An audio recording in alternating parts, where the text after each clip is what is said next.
अब आपको गुरु जी की महिमा बताई जा रही है। गुरु मानुष कर जानते ते नर कहिए अंध। अब आपको उदाहरण भी बताया था कि गुरु जी को भगवान मानकर ही हमने अपनी आध्यात्मिक क्रियाओं को करना पड़ेगा। क्योंकि आप जब गुरु जी के पास जाओगे तो आपके मन में ये होगा, यदि इनके स्थान पर भगवान होते आज तो आप कैसा व्यवहार करते। निष्कपट गदगद आत्मा और चेहरे की तरह इन्हें देखते रहते। तो ऐसे आप में विनम्रता आवेगी, आपका अंतःकरण नरम होगा, आपका दोष दूर होने लग जाएगा। यदि आप इस दास को अपने जैसा ही एक व्यक्ति समझोगे, भाई थोड़ी बहुत दो बात सीख रहा है, गुरुजी है नाम देता ले लेता हूँ, इससे लाभ नहीं होगा। लाभ होगा तभी जब आपके हृदय में असीम श्रद्धा होगी इस दास के प्रति, एज ए गॉड। दास गॉड नहीं है, दास भगवान नहीं है, लेकिन आपने सपोज करना पड़ेगा, आपने मानना पड़ेगा इस एट्यूएशन को, इस प्रश्न को हल करने के लिए, जन्म और मृत्यु के इस प्रश्न से पीछा छुटवाने के लिए, हल को सोल्व करने के लिए प्रॉब्लम को आपने मानना पड़ेगा। ये रूल है ईश्वर का। तो आप अपने हृदय से मानोगे, औपचारिकता नहीं, हृदय से करना पड़ेगा। उसके लिए क्या नियम बता रहे हैं प्रभु कबीर परमेश्वर जी। गुरु चरणन से ध्यान लगावे, अंत कपट गुरु से ना लावे। गुरु वचन निश्चय कर माने है, पूरे गुरु की सेवा ठाने। ओहो, गुरु वचन निश्चय कर माने, गुरु जी का वचन पर पूरा विश्वास रखे, जो वो कहें उसको अवश्य आज्ञा का पालन करे, और पूरे गुरु की सेवा यानी पूरे गुरु को बनावे, उसकी पूजा करे, उसके अनुसार साधना करे, अधूरों से नहीं। गुरु की शरणा लीजय भाई, तात जीव नरक नहीं जाई। गुरु कृपा कटे यम फांसी, विलम न हो मिले अविनाशी। गुरु बिन काहू न पाया ज्ञाना, जो थोथा भूछड़े किसाना।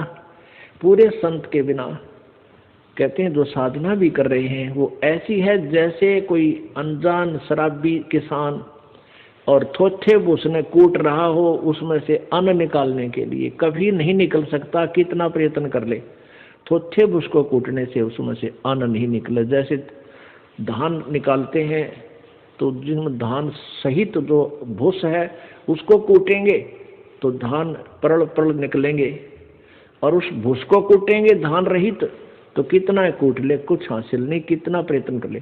ऐसे ही शास्त्र विधि रहित और अधूरे गुरुओं के आधारित जो साधना हम कर रहे हैं वो थोथा भूस कूट रहे हैं। गुरु बिन काहू न पाया ज्ञाना, जो थोथा भूस छड़े किसाना। तीर्थ व्रत और सब पूजा, गुरु बिन दाता और न दूजा। 9 नाथ 84 सिद्धा, गुरु के चरण सेवे गोविंदा। गुरु बिन प्रेत जन्म सब पावे, वर्ष सहस्र गर्भ सुरहावे। गुरु बिन दान पुण्य जो करही, मिथ्या हो कदे ना फल ही। गुरु जी के बिना आप कोई भी दान पुण्य करते हो मिथ्या होगा, कभी नहीं फलेगा।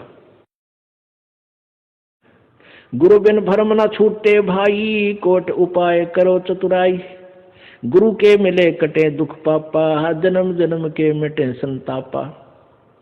गुरु के चरण सदा चित दीजय, जीवन जन्म सफल कर लीजय। गुरु भक्ता मम आत्म सोई, वाके हृदय रहूं समोई। ओए होए, अब फाइनल फैसला कर दिया गुरु जी परमात्मा ने, कबीर जी ने, कि गुरु भक्ता मम आत्म सोई। जो गुरु जी का सच्चा भक्त है, जैसी लगन गुरु जी में है, उसकी सच्ची श्रद्धा गुरु जी के ऊपर है, तो गुरु भक्ता मम आत्म सोई, वो मेरी आत्मा है, वो मुझे प्यारा लगता है जो गुरु जी के साथ निष्कपट भाव से सच्चा भक्त है उसका। गुरु भक्ता मम आत्म सोई, वाके हृदय रहूं समोई। मैं उसके हृदय में समाया रहूंगा। जब तक आपके हृदय में प्रभु समाये रहेंगे तो आपकी श्रद्धा भगवान में बनी ही रहेगी।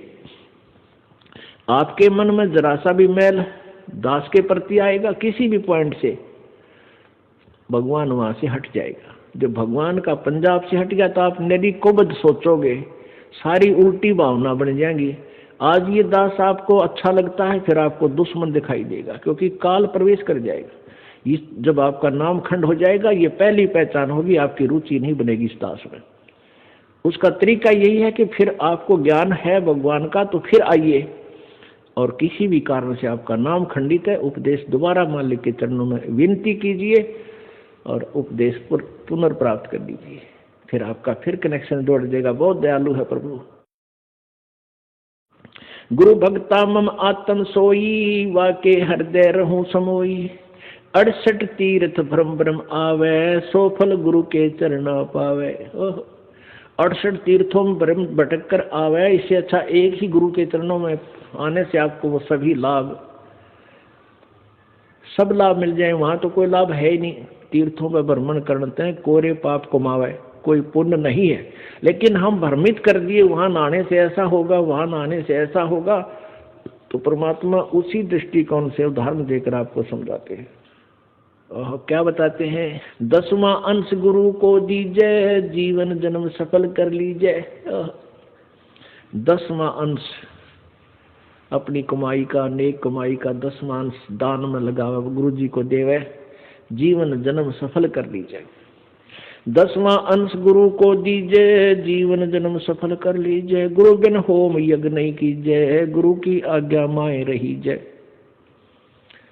गुरु जी के बिना कोई भी आपका धार्मिक अनुष्ठान आपने नहीं करना है, और गुरु जी की आज्ञा में ही चलना है। अब कितनी गहरी वाणी बोली है प्रभु ने। गुरु सुरतुरु सुरधेनु समाना, पावे चरणन मुक्ति परवाना। आप जो सतगुरु हैं, पूरे गुरु हैं, देवताओं के एक सुरतरु बताते हैं। स्वर्ग में एक सुरतरु, देवताओं का वृक्ष, तरु माने वृक्ष, कहते हैं उसके नीचे बैठकर जो भी कामना करते हैं वही मनोकामना पूर्ण हो जाती है। सुरतरु बोलते हैं उसके, देवताओं का वृक्ष। और एक सुरधेनु यानी देवताओं की गाय, उसके पास जाकर के जो भी याचना करते हैं उसी वही यानी आहार, उसको खाद्य पदार्थ बना बनाया तैयार मिल जाता है। तो कहते हैं गुरु जी, सतगुरु जो होते हैं वो सुरतुरु भी है और सुरधेनु भी है। गुरु गुरु सुरतुरु सुरधेनु समाना, पावे चरण मुक्ति परवाना। तन मन धन अर्प गुरु सेवे, हो गलतान उपदेश ही लेवे। तन मन धन अर्प, अर्पण करके और गुरु जी की यानी शरण ग्रहण करे, उपदेश ले। तन मन धन अर्प गुरु सेवा। तन मन धन कैसे अर्पण करना है? पुण्यात्माओं, अपने हृदय में इस बात का एक गांठ लगा ले, यानी सच्चे दिल का अपना विश्वास कर ले कि ना तो ये शरीर तेरा और ना वो संपत्ति और परिवार तेरा, बिल्कुल नहीं है। ये मन में धारणा हो जाए कि न तो मेरा परिवार है, न मेरा शरीर है, न ही मेरी ये संपत्ति है, ये सब प्रभु की है और इसका सदुपयोग करूं। संपत्ति का 10वां अंश गुरु को दीजिए, ये धन अर्पण कर दिया आपने। और अपने बच्चों को, परिवार को भी मालिक के चरणों में लगा दे, ताकि उनका भगवान रखवाला हो जाए और आप भी समर्पण रहे प्रभु में। तन मन धन अर्प गुरु सेवे, हो गलतान उपदेश ही लेवे।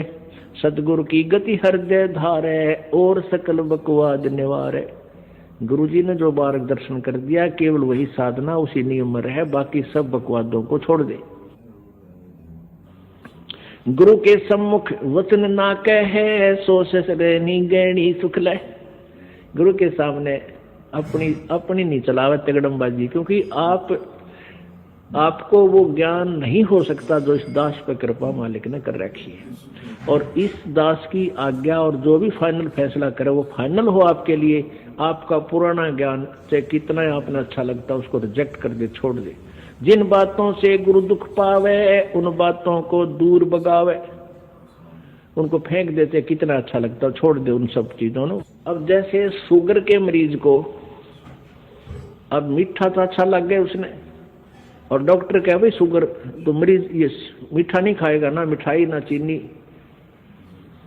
और वो फिर भी डॉक्टर की आज्ञा का पालन नहीं करता तो मरेगा फिर, और क्या इलाज है।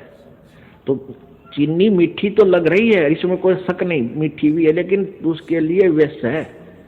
तो ऐसे ही भक्ति मार्ग में गुरु जी की आज्ञा का पालन ना करना विष के तुल्य आपकी भक्ति को नष्ट कर देता है। गुरु के सम्मुख वचन ना कहे, सो शस्त्रैनी गैनी सुख ले। गुरु जी के सामने एंड बैंड नहीं बोला, क्योंकि गुरु जी के सामने जैसे भगवान के पास जाना होता है, ऐसे ही दृष्टिकोण से आना चाहिए। अपनी फरियाद करे, जो भी आदेश हो श्रोधार्य करे और चल पड़े, चाहे मन कुछ भी सोचता रहे, क्योंकि परमात्मा अंतर्यामी है, आपके सब दुखों से परिचित है, और वो आपके जितनी श्रद्धा आपकी होगी उतना ही निवारण आपको साथ साथ रिजल्ट देते रहेंगे। तो आपने समर्पण और श्रद्धा बढ़ानी है, उसके बढ़ाने के लिए आपको यहाँ बुलाया जाता है, भक्ति कराई जाती है, दान पुण्य करवाया जाता है, सेवा करवाई जाती है, ताकि आपकी श्रद्धा जितनी बढ़ेगी उतना ही प्रभु आपके संकटों का निवारण समांतर करता रहेगा।